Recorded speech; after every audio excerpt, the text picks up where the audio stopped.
합니다. 주의 사랑으로 사랑합니다.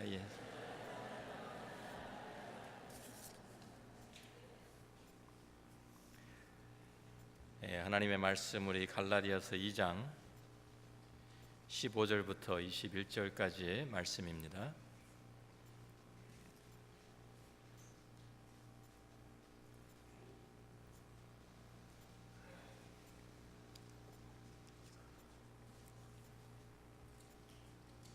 갈라디아서 2장 15절 제가 읽습니다. 우리는 본래 유대인이요 이방죄인이 아니로되 사람이 의롭게 되는 것은 율법의 행위로 말미암음이 아니요 오직 예수 그리스도를 믿음으로 말미암는 줄 알므로 우리도 그리스도 예수를 믿나니 이는 우리가 율법의 행위로서가 아니고 그리스도를 믿음으로써 의롭다함을 얻으려 함이라. 율법의 행위로서는 의롭다함을 얻을 육체가 없느니라. 만일 우리가 그리스도 안에서 의롭게 되려 하다가 죄인으로 드러나면 그리스도께서 죄를 짓게 하는 자냐? 결코 그럴 수 없느니라. 만일 내가 헐었던 것을 다시 세우면 내가 나를 범법한 자로 만드는 것이라. 내가 율법으로 말미암아 율법에 대하여 죽었나니 이는 하나님에 대하여 살려 함이라. 내가 그리스도와 함께 십자가에 못 박혔나니 그런즉 이제는 내가 사는 것이 아니요 오직 내 안에 그리스도께서 사시는 것이라. 이제 내가 육체 가운데 사는 것은 나를 사랑하사 나를 위하여 자기 자신을 버리신 하나님의 아들을 믿는 믿음 안에서 사는 것이라. 내가 하나님의 은혜를 패하지 아니하노니 만일 의롭게 되는 것이 율법으로 말미암으면 그리스도께서 헛되이 죽으셨느니라. 아멘. 따라하겠습니다. 우리가 5가지의 우리 종교 개혁의 기치를 우리가 얘기하죠. 첫 번째 솔라 스크립추라. 저는 라틴어로 하고 여러분들은 한국말로 대답을 하시고 한국말로 해야 되겠네요. 자, 오직 성경으로, 오직 그리스도로, 오직 은혜로, 오직 믿음으로, 오직 하나님께 영광을. 우리 5가지 한 2달 정도 전에부터 이렇게 시작을 했는데 어떻게 다 기억하시죠? 자, 로마서 1장 16절 17절 제가 우리 회개년도를 시작하면서 우리가 표어를 오직 믿음으로라고 우리가 정하고요. 우리가 로마서 1장 16절 17절 말씀 가지고 그때 나누었는데 같이 한번 다시 읽어봅니다. 내가 복음을 부끄러워하지 아니하노니 이 복음은 모든 믿는 자에게 구원을 주시는 하나님의 능력이 됨이라. 먼저는 유대인에게요 그리고 헬라인에게로다. 복음에는 하나님의 의가 나타나서 믿음으로 믿음에 이르게 하나니 기록된 바 오직 의인은 믿음으로 말미암아 살리라 함과 같으니라. 아멘. 자, 이 오직 믿음으로 여기에 이제 종교 개혁 올해가 500주년입니다. 마틴 루터가 1517년 정확하게 500년 전에 10월 31일 날 95개의 조항을 자기가 목회하는 교회 문에 붙이게 되었습니다. 그것들은 다 95가지의 조항은 중세기의 타락한 교회의 모습들을 고발한 것이었고요. 성경의 가르침에 위배되는 문제점들을 이제 개혁해야 된다라고 촉구한 것입니다. 중세기 우리가 잘 아는 대로 중세기의 그 캐톨릭 교회에서는 좀 성직을 돈을 주고 사고 팔고 이런 일도 있었고요.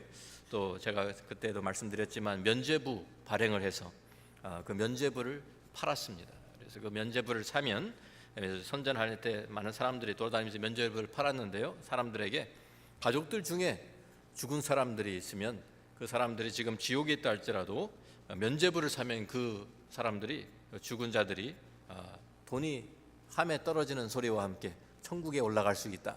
뭐 이렇게 선전을 해가지고 사람들이 몰려들어서 이제 그 면죄부들을 사갔죠. 그 면죄부를 판 그 돈을 가지고 교황권을 강화시키고요. 엄청난 건축물들을 세웠습니다. 지금 로마에 가면 볼 수 있는 바티칸에 세워 있는 이 베드로 성당 같은 것도 다 그때 지은 것들입니다. 우리가 이 5가지 우리 이제 그래서 이 종교적인 종교 개혁의 기치들 우리들이 참 우리가 항상 주장하는데요. 그 중에 이제 오늘 솔라 피데 우리 오직 믿음으로라는 이 칭의에 대한 말씀을 오늘 함께 오늘 이 본문을 통해서 나누고자 합니다.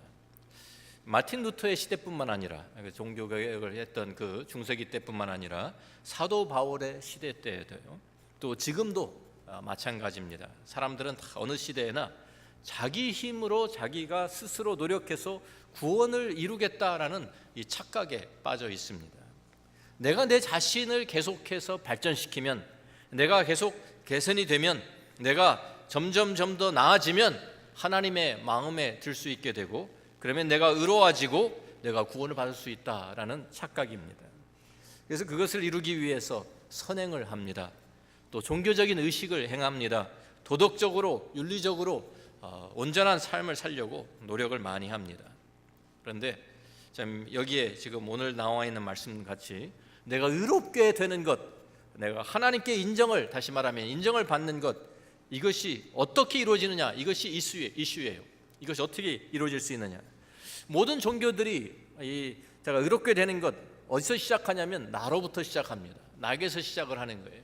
그래서 내가 선행을 하고, 내가 종교적인 의식을 행하고, 내가 도덕적으로 또 기도 열심히 하고, 내가 참 이제 예배에 참석하고, 내가 도덕적으로 온전한 삶을 살고, 그러면 구원을 받고 천국에 갈 수 있다, 이렇게 생각을 하는 분들이 많습니다.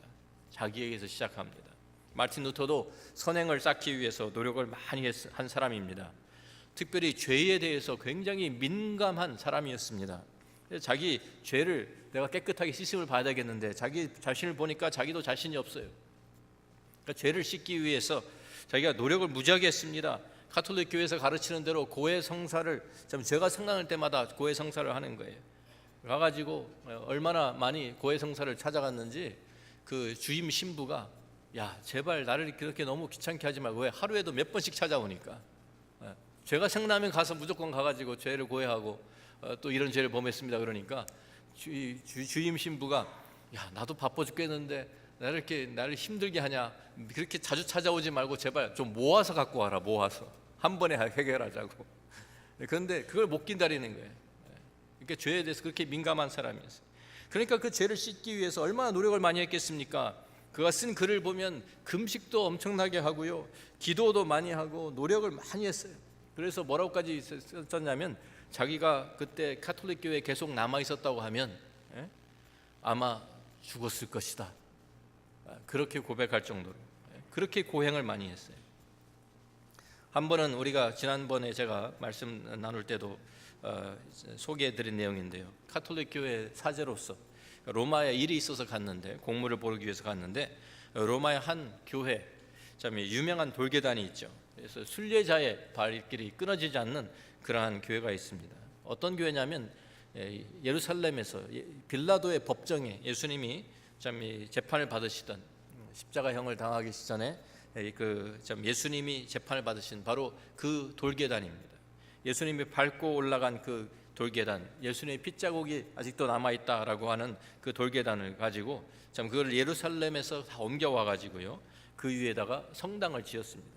28개의 계단으로 되어 있는데, 그 계단을 무릎으로 한 계단씩 올라가면서 기도를 하고 참회를 하면 죄를 용서받을 수 있다, 이렇게 참 이 가톨릭 교회에서 알려져 가지고, 마틴 루터도 로마에 간 김에 참 그곳에 올라가서 다른 사람과 똑같이 무릎으로 기어 올라갑니다. 그런데 그렇게 하는 동안에 그 마음속에 하나님께서 주신 말씀이 떠올랐어요. 그게 바로 조금 전에 우리가 읽은 로마서 1장 17절의 말씀입니다. 오직 의인은 믿음으로 말미암아 살리라. 이 말씀이 그 마음에 울리되면서, 참 그렇구나, 내가 이렇게 고행을 통해서 나의 노력으로, 나의 선행으로 구원이 이루어지는 것이 아니구나, 믿음으로 사는 것이구나 깨닫게 되는 순간, 그가 거기에서 벌떡 일어나 가지고 계단을 걸어 내려왔다고 하죠. 그때부터 성경을 연구하기 시작합니다. 그때가 1511년인데 성경을 연구하기 하는데, 성경을 보면 볼수록, 성경을 연구하면 할수록 성경이 가르치는 것이 오직 의인은 믿음으로 말미암아 살리라, 이 진리가 계속 확인이 되는 거예요. 하나님의 말씀 가운데 분명히 기록이 되어 있고, 또 계속 여기에 말씀 가운데서 분명히 뚜렷하게 보여지는데도 교회가 엉뚱한 것에다가 초점을 맞추고 있으니까 복음의 진리를 오랫동안 잃어버리고 있었던 것입니다. 잃어버렸던 그것을 다시 찾자고 하는 것이 바로 종교개혁이었습니다. 새로운 것을 만들어낸 것이 아니에요. 하나님 말씀에 잃어버렸던 진리들을 다시 찾자. 그래서 참 그 중요한 이 복음, 칭의, 하나님 앞에 의롭게 되는 것, 우리가 하나님 앞에 인정받는 것, 이것이 우리의 힘이나 우리의 노력이 아니라 우리가 오직 믿음으로 하나님 앞에 나아갈 때, 하나님께서 은혜로 우리를 받아주시고 우리를 인정해 주신다. 이 복음의 메시지를 회복한 것이 바로 종교개혁입니다. 우리가 잘 아는 로마서 3장 23절 말씀을 한번 찾아봅니다. 같이 읽습니다.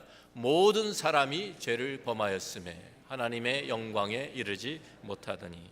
모든 사람이 죄를 범하였습니다. 그래서 하나님의 영광에 이르지 못한다라고 우리에게 선언합니다.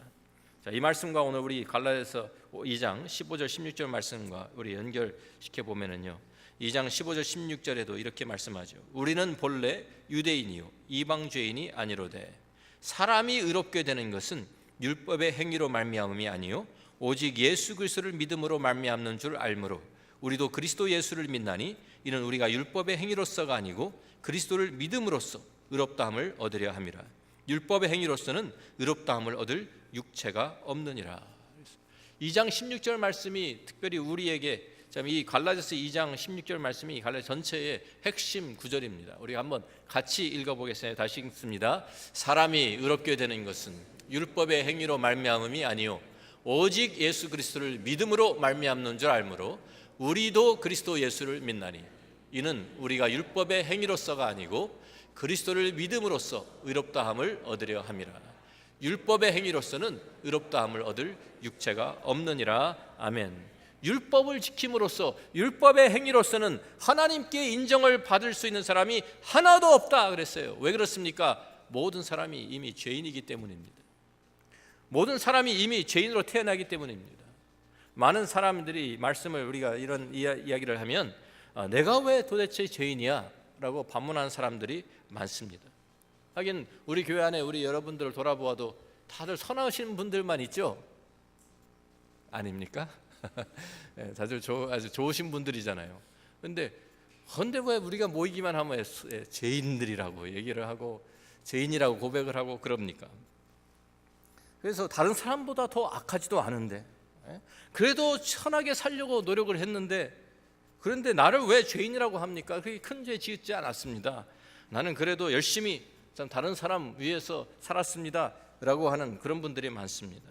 그런데 성경에서 말하는 죄의 개념을 이해하지 못했기 때문에 그렇게 말하는 것입니다.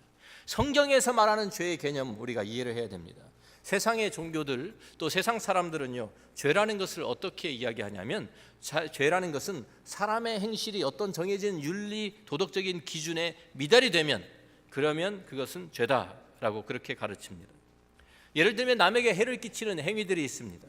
도둑질을 하고 살인을 하고 또 거짓말을 하고 간음을 하고 사기를 치고 폭행을 하는 이런 모든 것들이 지금 이 도덕적 윤리적인 우리가 세우는 그런 기준에 미치지 못하기 때문에 그것을 다 그러면 그것은 죄다라고 정리를 합니다. 도덕과 윤리는 왜 필요한 것입니까? 사람들이 같이 모여 살기 위해서 집단적으로 사회생활을 하기 위해서는요, 이러한 질서가 유지가 돼야 되는데 그렇지 않습니까? 아니 우리가 모여 사는데 아무거나 그냥 원하는 대로 도둑질해도 괜찮다 그러면은 어떻게 되겠어요? 우리 사회가 또 뭐 내 마음에 들지 않으면 그냥 사람 찔러 죽여도 된다. 그럼 어떻게 되겠어요? 이 사회가 엉망진창이 되겠죠. 이 질서를 유지하기 위해서 이 질서를 유지하기 위해 필요한 것이 도덕이고 윤리입니다. 집에서 아이들이 부모에 거역하면 어떻게 되겠어요? 문제가 심각하게 되겠죠. 그래서 이러한 문제들, 이러한 것들을 우리가 이 질서를 유지하기 위해서 도덕이 필요하고 윤리가 필요한데 바로 이것이 바로 종교의 기본적인 기능이라고 생각을 하는 거예요. 그래서 모든 종교가 사실 다 다른 것을 믿는 것 같지만 결국에는 똑같은 거 아니냐? 그 기능으로서는 우리들을 이렇게 사회 질서를 잡아주고 그래서 이런 모든 종교가 결국에는 똑같은 것이다라고 주장하는 사람들이 있습니다.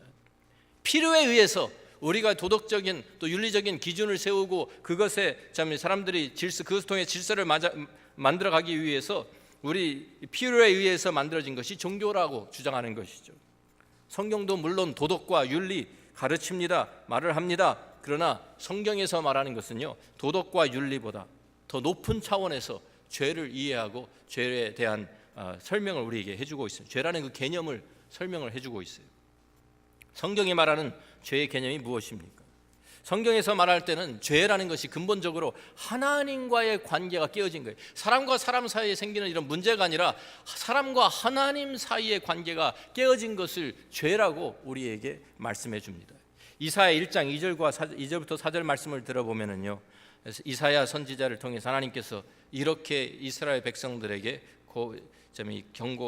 고발을 하십니다. 하늘이여 들으라, 땅이여 귀를 기울이라. 여호와께서 말씀하시기를 내가 자식을 양육하였거늘 그들이 나를 거역하였도다. 소는 그 임자를 알고 나귀는 그 주인의 구유를 알건만은 이스라엘은 알지 못하고 나의 백성은 깨닫지 못하는도다 하셨도다. 슬프다 범죄한 나라요, 허물진 백성이요, 행악의 종자요, 행위가 부패한 자식이로다. 여기에서 왜 이스라엘을 가리켜서 왜 범죄한 나라요, 허물진 백성이요, 행악의 종자, 행위가 부패한 자식이라고 말을 합니까? 그 바로 다음에 이유가 나오지 않습니까? 무슨 이유입니까? 그들이 여호와를 버리며 이스라엘의 거룩하신 이를 만홀히 여겨 멀리하고 물러갔도다. 사람과 사람 사이에 생긴 문제점을 얘기하고 있는 것이 아니에요. 그것은 2차적인 것입니다. 서로 도둑질하고 너희가 서로 살인을 하고 거짓말을 하고 서로 참 사기를 쳤다, 폭행을 했다, 이런 얘기를 하는 것이 아니라 하나님을 버렸다, 하나님을 멀리하고 물러간 것이 가장 근본적인 문제다라고 이사야가 지적해주고 있는 것입니다. 사람들이 범하는 여러 가지 죄악들이 있지만 그 모든 것의 원인은, 시작은 하나님을 버리고 떠난 것에서 시작되었다라고 우리에게 가르치고 있는 것입니다. 사도 바울도 로마서 1장에서 우리에게 같은 내용을 말씀해 줍니다. 로마서 1장 28절부터 31절까지 말씀을 보면 세상의 모든 그 사람들을 가르쳐서 이야기하면서, 또한 그들이 마음에 하나님 두기를 싫어하며 하나님께서 그들을 그 상실한 마음대로 내버려 두사 합당하지 못한 일을 하게 하셨으니 곧 모든 불의, 추악, 탐욕, 악의가 가득한 자요, 시기, 살인, 분쟁, 사기, 악독이 가득한 자요, 수군수군하는 자요, 비방하는 자요, 하나님께서 미워하시는 자요, 능욕하는 자요, 교만한 자요, 자랑하는 자요, 악을 도모하는 자요, 부모를 거역하는 자요, 우매한 자요, 배악하는 자요, 무정한 자요, 무자비한 자라 그랬어요. 여기에 모든 여러 가지 악들을, 죄악들을 다 여기에서 열거하면서 하는 말이, 가장 근본적인 시작은 근데 무엇이냐? 하나님을 그들의 마음에 두기를 싫어한 것이다, 이것입니다. 바로 이것이 죄의 근본이라고 성경이 우리에게 선언하고 있는 것입니다. 이게 성경이 말하는 죄의 시작이에요. 우리가 다 죄인입니다라고 우리가 얘기할 때 그 이야기는 하나님을 버렸기 때문에, 하나님부터 멀리 떠나버렸다는 것이 바로 성경이 말하는 죄의 개념이고 우리가 죄인이라고 말하는 이유입니다. 우리는 태어날 때부터 우리는 죄인의 이 반열에 서서 하나님을 부인하고 하나님과 동떨어진 삶을 살면서 그렇게 우리가 태어났어요. 그렇게 시작이 되었어요. 이러한 우리들이 어떻게 하나님의 인정을 받습니까? 어떻게 우리가 구원을 받습니까? 성경이 가진 죄의 개념이 다르기 때문에 구원의 개념도 다릅니다. 다른 종교에서는 아까 말씀드린 것처럼 윤리 도덕적인 기준을 가지고 사람을 평가하기 때문에 그 기준에 미달하면 죄인이 되는 것이고, 그 반대로 그 기준을 넘어서면 구원을 받는다, 이렇게 가르치는 것입니다. 그러니까 많은 종교에서 참 사람이 구원을 받는 유일한 방법은 다른 게 아니에요. 자기 완성입니다. 내가 완전한 사람이 되는 거예요. 고행을 하고 노력을 하고 선행을 실천하고 명상을 하고 깨달음을 얻고, 그래서 자기를 계속 발전시켜서 완전한 사람이 되면 해탈을 한다는 거죠. 그러면 구원을 받을 수 있다, 이렇게 가르칩니다. 그런데 성경은 죄를 하나님과 사람 사이에 깨어진 관계로 보고 있기 때문에 구원 무엇이냐면 깨어졌던 하나님과의 관계가 다시 회복되는 것이다, 이것이 구원이라고 우리에게 가르쳐 주는 것입니다. 하나님과 단절되었던 사람이 다시 하나님과 함께 살 수 있는 것이 바로 성경이 말하는 구원입니다. 이건 사람이 스스로 노력해서 이루어지는 것이 아니죠. 우리가 스스로 노력해서 하나님 앞에 다가가는 것이 아니라 우리가 오직 회개하고 믿음으로 하나님 앞에 돌아오는 사람을 하나님께서 은혜로 거저 받아주시는 것이 바로 그것이 구원인 거예요. 우리가 누가복음 15장에 나오는 탕자의 비유를 잘 알고 있습니다.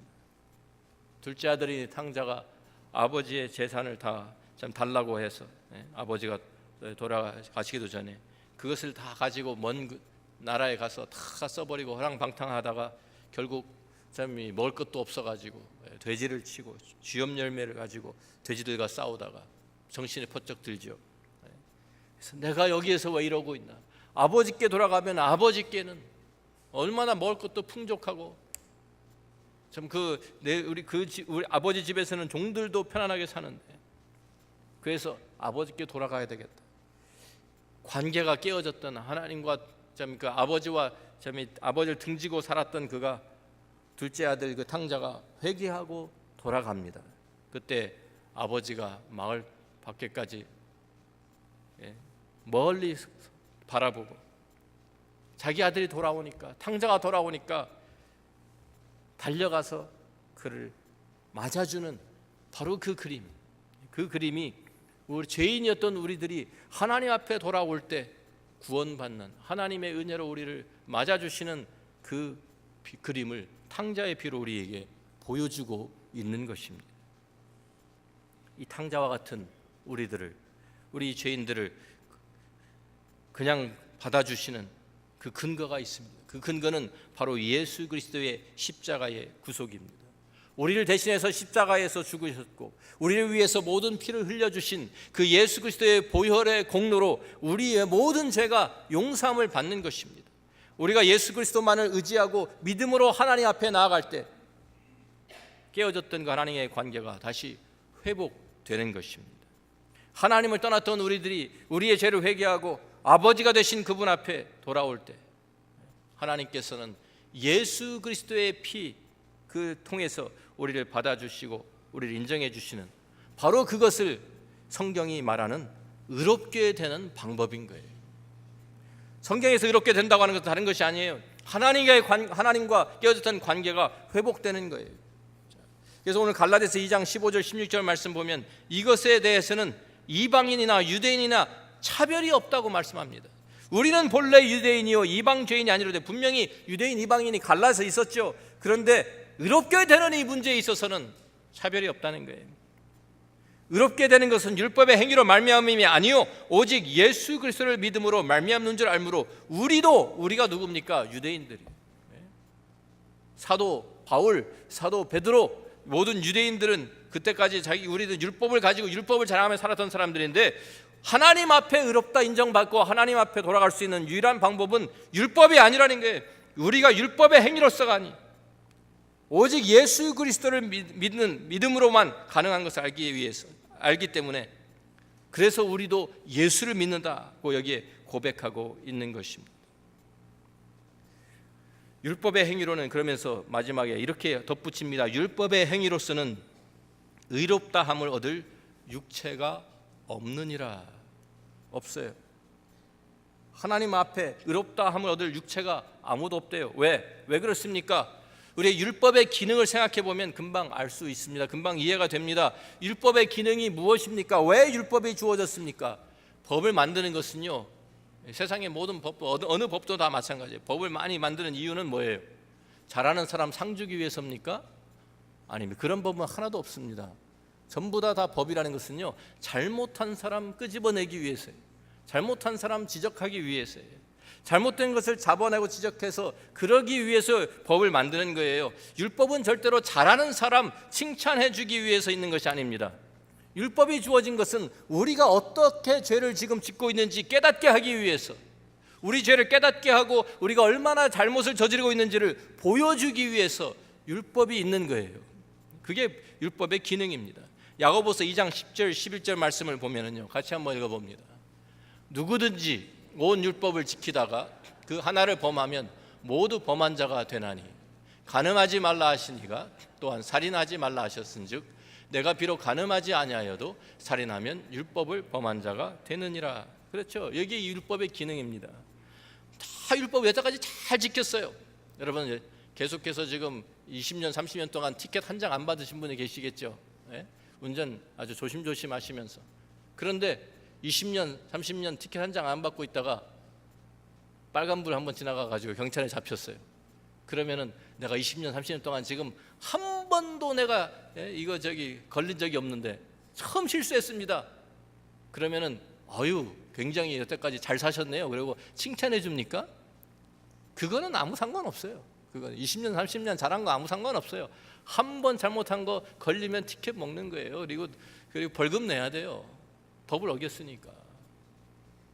아니 그러면 나라에서 잘한 사람들, 참 아무 죄 안 짓고 지는 사람들 다 불러다가 표창해 줍니까? 그런 법이 없어요. 표창하는 법이 없어요. 잘못한 사람 잡아서 벌 주고 가두는 게 법이에요. 법의 기능이 그런 거예요.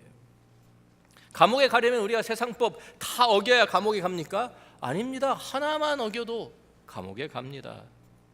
십계명 다 어겨야 죄인이 되는 것 아닙니다. 한 가지만 어겨도 당장 죄인으로 낙인이 찍히는 것입니다. 이게 법입니다. 그렇기 때문에 우리가 율법의 기능을 알면요, 법을 통해서 구원을 받는 것이 아니라니까요. 모든 사람이 완전한 사람이 없습니다. 하나님 보실 때 다 기준 미달입니다. 태어나면서부터 죄성을 가지고 태어나서 우리가 죄인이기 때문에 죄를 짓는 거예요. 모든 일이 하나님을 계속 거스르면서 삽니다. 거기다 성경은 우리에게 말씀합니다. 하나님께서는 우리의 마음도 우리 생각도 다 감찰하시는 하나님이라고. 그러니까 우리가 밖으로는 죄를 짓지 않아도 생각으로도 죄를 얼마나 많이 짓습니까? 사람 미워하는 것, 그것도 죄 아니에요? 죄예요. 그래서 예수님 말씀하시잖아요. 미워하는 것 그게 바로 살인죄라고. 똑같다고. 그런다면 우리가 죄로 생각만으로도 얼마나 많은 살인죄를 짓고 살아요. 하나님 앞에 온전하게 의롭다고 설 수 있는 사람이 하나도 없다는 거예요. 그래서 성경의 결론이 뭡니까? 율법의 행위로서는 의롭다함을 얻을 육체가 없느니라. 아무도 없어요. 로마서에서도 의는 없나니 얼마나 없어요? 하나도 없어요. 단 하나도. 이게 우리의 상태입니다. 이러한 상태에서 우리가 가진 유일한 소망이 무엇입니까? 바로 예수 그리스도의 대속의 은혜 밖에는 소망이 없는 것입니다. 예수 그리스도의 십자가, 예수 그리스도의 보혈, 이것을 의지하는 것 외에는 우리에게 다른 소망이 없습니다. 그래서 성경은, 복음은 우리에게 오직 은혜로, 오직 믿음으로 구원을 받는다, 우리에게 말씀하는 것입니다. 오직 그 하나님의 사랑에 의지하면서, 그 은혜를 의지하면서 나아가는 사람, 믿음으로 나아가는 그 사람을 하나님께서 받아주시는 거죠. 그래서 관계가 회복되는 것이지, 내가 잘해서 내가 열심히 법을 지켜서 하나님과 회복되는 것이 아니라는 말입니다. 성경이 말하는 이 복음의 진리를 들으면서 유대주의자들 또 율법주의자들이 반론을 제기합니다. 그게 뭐냐면, 만약 사람이 의롭게 되는 것이 믿음으로만 되는 것이라고 하면, 그리고 율법이 필요 없다고 하면 사람들이 어떻게 살겠냐? 사람들이 방종할 것이 아니냐? 그렇죠. 사람들이 이제는 율법이 필요 없어? 그러면 법이 없으니까 내 마음대로 살아도 되는 거구나. 내 마음대로 죄를 짓고 막 다 하다가 믿음만 있으면 된다면서, 그럼 믿음이 있으면 율법도 필요 없고 내가 하고 싶은 대로 할 수 하다가 나중에 용서만 받으면 될 거 아니야? 이렇게 생각하는 사람들이 있습니까? 없습니까? 있죠. 그런 사람들이 있습니다. 근데 이거는 칭의의 교리보다는요, 이게 칭의의 교리의 제일 큰 문제점이라고 우리가 할 수가 있습니다. 그런데 이것은 칭의에 대한 것보다 성화의 과정에 대한 이야기입니다. 우리가 영어로 justification, 칭의라고 하고, 그 다음에 sanctification, 성화, 우리가 거룩하게 되는 것이죠. 그리고 glorification, 영화, 이것을 이제 구원을 이렇게 우리가 나누어서 이야기하는데요. 이것이 다 사실은 연결되어 있습니다. 떨어진 것이 아닙니다. 우리가 여기에 대한 자세한 설명은 제가 지금 드리지 못하지만, 사도 바울이 간단하게 지금 대답해 주는 말씀이 이것입니다. 우리가 믿음으로 의롭다함을 받은 사람들은 다시 율법으로 돌아가는 것이 아니라, 유대주의자들이 주장하는 것처럼 헐었던 것을 다시 세우는 것이 아니라, 다시 말해서 내가 이제 의롭다 하게 하나님과 예수 그리스도의 그 은혜로, 그 십자가로 내가 구원을 받은 사람들이 다시 율법으로 돌아가서 율법을 지키면서 하나님과의 계속해서 관계가 유지되는 것이 아니라, 율법이 그런 역할을 하는 것이 아니니까요. 그것이 아니라 나를 거룩하게, 내가 거룩하게 살아갈 수 있는 그 원동력은 예수 그리스도라고, 내 안에 사시는 예수 그리스도라고 선언하고 있는 것입니다. 갈라디아서 2장 19절 20절 말씀이 그것입니다. 내가 율법으로 말미암아 율법에 대하여 죽었나니 이는 하나님에 대하여 살려 함이라. 같이 읽습니다. 20절입니다. 내가 그리스도와 함께 십자가에 못 박혔나니 그런즉 이제는 내가 사는 것이 아니요 오직 내 안에 그리스도께서 사시는 것이라. 이제 내가 육체 가운데 사는 것은 나를 사랑하사 나를 위하여 자기 자신을 버리신 하나님의 아들을 믿는 믿음 안에서 사는 것이라. 하나님의 은혜로 구원을 받았습니다. 하나님의 은혜로 이제는 하나님과 다시 새로운 관계가 이루어졌습니다. 그런데 이 사람들이 이제 살아가는 그 삶의 원동력이 무엇이, 어디서 오느냐? 다시 율법으로 돌아가서 율법을 지키면서 그것이 이루어지는 것이 아니라, 율법의 조문에 의해서 하라 하지 마라 하는 것을 지키는 것으로 되는 것이 아니라, 이미 우리 삶 가운데 찾아오신 예수 그리스도, 이미 우리 가운데 살아계시는 예수 그리스도가 나의 삶의 이유가 되고 나의 삶의 원동력이 되고 나를 그분이 거룩하게 하시고 나를 새롭게 하시고 나를 의롭게 살 수 있도록 나에게 힘을 주시는 분이시다. 이것이 사도 바울의 선언입니다. 그분이 내 안에 거하시는 거예요. 그분이 내 안에 거하시는 거예요. 율법이 없어도 이제는 율법보다 하나님을 더 섬기게 만드는 것이 바로 내 안에 계시는 예수 그리스도 그분입니다. 이제 의롭다함을 받았으니까 이제는 율법 없이 율법이 필요 없어졌으니까 마음대로 죄를 짓자 이렇게 할 수 있습니까? 아닙니다. 내 안에 계신 예수 그리스도 그분을 닮아가면서 그분을 따라가면서 그분과 동행하면서 우리들이 점점 더 예수 그리스도와 함께 동행하는 것이죠. 갈라디아서 2장 21절에 그래서 사도 바울이 이렇게 결론을 짓습니다. 내가 하나님의 은혜를 패하지 아니하노니 만일 의롭게 되는 것이 율법으로 말미암으면 그리스도께서 헛되이 죽으셨느니라. 의롭게 되는 것이 율법으로 될 수 있다고 한다고 하면 유대주의자들이 주장하는 것처럼 그렇다고 하면 율법으로 그렇다고 하면 왜 예수 그리스도께서 오셨느냐 말이에요. 이 땅에 왜 하나님께서 예수님 이 땅에 보내주셨어요? 하나님이 세상을 이처럼 사랑하사 독생자를 주셨으니 왜 그러셨어요? 왜? 예수님이 오실 필요가 왜 있었어요? 우리가 율법을 지켜서 구원을 받을 수 있다고 하면 그게 아니거든요. 예수님께서 십자가를 지셔야만 했고 예수님께 십자가에서 피를 흘리고 죽으셔야만 했던 이유는 율법으로는 구원이 가능하지 않기 때문입니다. 만약에 그것이 율법으로 가능하다고 하면 그리스도께서 왜 오실 이유도 없고 십자가에 죽으신 것은 헛되이 죽으신 것이다 라고 우리에게 말씀하고 있잖아요. 예수님께서 이 땅에 오실 수밖에 없었던 이유는, 예수님이 또한 십자가에 가실 수밖에 없었던 이유는, 거기 십자가에서 모든 피를 다 흘리시고 죽으실 수밖에 없었던 이유는 율법으로는 구원이 가능하지 않기 때문입니다. 오늘 우리가 이 칭의의 개념, 하나님께서 우리를 의롭다고 인정해 주시는 이 은혜, 우리가 분명히 깨닫게 되기를 원합니다. 우리가 우리 자신을 살펴보아도 정말 죄투성이입니다. 하나님 앞에 설 수 있는 사람들이 아닙니다. 예수 그리스도의 피로 우리를 덮어 주셨기 때문에, 예수 그리스도의 피로 우리를 정결하게 하셨기 때문에 하나님 앞에서 우리가 인정을 받을 수 있는 사람이 될 수 있었던 것입니다. 이것이 칭의의 교리예요. 이것이 내가 의롭다함을 받을 수 있는 유일한 방법입니다. 다른 방법이 없어요. 예수님께서도 말씀하시죠. 내가 곧 길이요 진리요 생명이니 나로 말미암지 않고는 누구에게로 갈 수가 없어요? 아버지께로 나올 자가 없느니라. 아버지께로 갈 수 있는 길이 없어요. 많은 사람들이 지금도 자기의 행위로, 어떤 사람들은 교회에 다니면서도요, 교회 출석하면서도 자기의 행위로, 자기의 노력으로, 자기의 선행으로, 종교적인 행위를 통해서 하나님 앞에 인정을 받으려고 하고 구원을 받으려고 하는 사람들이 많습니다. 그런데 성경은 그렇게 가르치지 않습니다. 하나님의 말씀은 우리에게 분명합니다. 사도 바울이 이 복음을 계시로 받았던 것처럼, 마틴 루터가 하나님의 은혜 가운데서 이 구원의 복음, 이 은혜의 복음을 깨닫게 된 것처럼 오늘 우리에게도 하나님의 성령께서 우리의 마음을 조명시켜 주셔서 이 은혜의 복음, 이 구원의 복음을 분명히 깨닫게 되는 오늘 이 자리가 되기를 주의 이름으로 축원합니다. 하나님의 말씀 가운데 이 구원의 진리에 우리가 깨닫게 되면, 이 칭의의 은혜를 우리들이 누리게 되면 그때부터 하나님과 온전한 교제가 시작이 되고 이제는 주님과 함께 동행하는 새로운 성화의 삶이 우리 안에서 시작이 되는 것입니다. 그래서 우리가 부르는 찬송처럼 나 같은 죄인 살리신 주 은혜 놀라워 잃었던 생명 다시 찾아요. 보지 못했던 사람들이 보게 되는 거예요. 아무 공로 없지만 오직 예수 그리스도 십자가 그것만 의지하고 내가 나아갈 때 하나님께서 우리를 받아주시고 용서해 주시는 사랑의 하나님, 은혜의 하나님을 만나게 되시기를 주의 이름으로 축원합니다. 기도하겠습니다.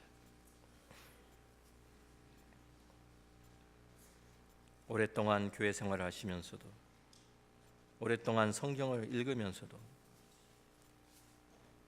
이 구원의 복음, 은혜의 복음, 생명의 복음을 깨닫지 못하고 신앙생활 하신 분들이 많습니다. 오늘 이 순간에 하나님께서 성령으로 여러분의 마음에 빛을 비추어 주시기를 원합니다. 하나님의 은혜에 사로잡히기를 원합니다. 하나님의 사랑과 이 놀라운 구원의 은혜를 경험하시는 이 순간이 되기를 원합니다. 하나님께서 여러분에게 은혜를 베풀어 주시기를 원합니다. 아버지 하나님, 감사합니다. 우리 스스로는 절대로 구원을 받을 수 없는 저희들, 절대로 하나님 앞에 인정을 받을 수도 없고 나아갈 수도 없었던 죄인들이었는데, 하나님과 동떨어져서 하나님을 멀리하고 배반하고 내 마음도 살아가던 우리들을 하나님 불러주시고 예수 그리스도의 십자가로, 예수 그리스도의 그 보혈로 저희를 정결하게 해주심을 감사합니다. 오늘 이 구원의 은혜가, 이 놀라운 복음이 믿음으로, 오직 믿음으로 의롭다 하심을 받는다는 이 사실을 우리들이 깨닫고 주님 앞에 나와 주님과 함께 동행을 시작하는 모두가 될 수 있도록 주여 도와주옵소서. 예수님 귀하신 이름으로 기도합니다.